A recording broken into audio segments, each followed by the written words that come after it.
मंडळी, लावणी मराठी रसिकांपर्यंत पोचली ती मराठी चित्रपटांमधून। मध्यंतरीचा बराचसा काळ मराठी चित्रपट हे तमाशापट होत गेले हो, पण सिनेमातली लावणी आणि पारंपरिक बाजाची लावणी याच्यामध्ये फरक आहे बरं का। त्यातला मुख्य फरक तुम्हालाही ठाऊक आहे की सिनेमामध्ये लावणी गाणारी वेगळी असते आणि नाचणारी वेगळी असते, पण या पारंपरिक बाजात मात्र जी मुलगी लावणी नाचते तीच मुलगी लावणी गाते। आता सुरुवातीच्या काळामध्ये जेव्हा या लावण्या बसून केल्या गेल्या तेव्हा तिला बैठकीची लावणी म्हटलं, आणि नंतर हाच संपूर्ण प्रकार जेव्हा उभ्यानं सादर केला गेला तेव्हा तिला खडी लावणी म्हटलं गेलं।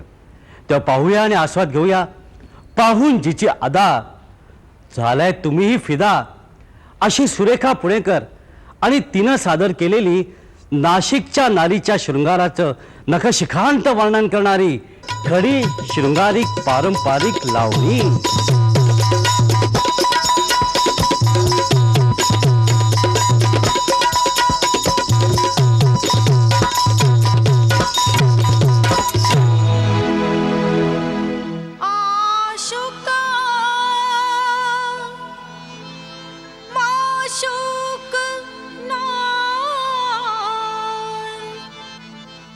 नाशिकची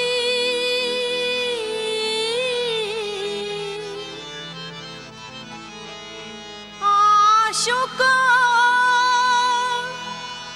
माशुक नार,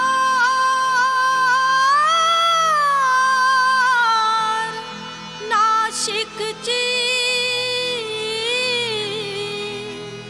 गोदे तटी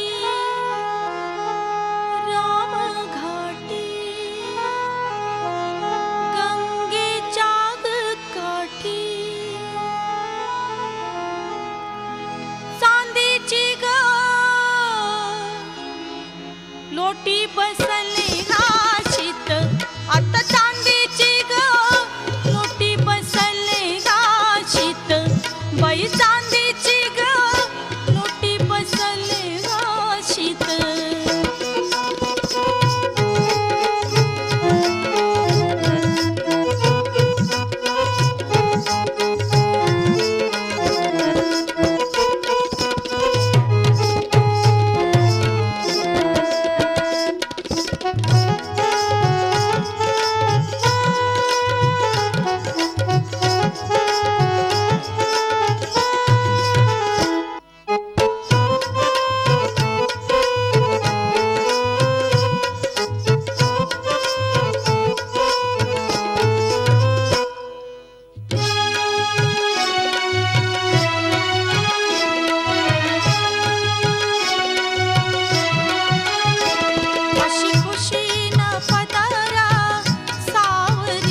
हसी खुशी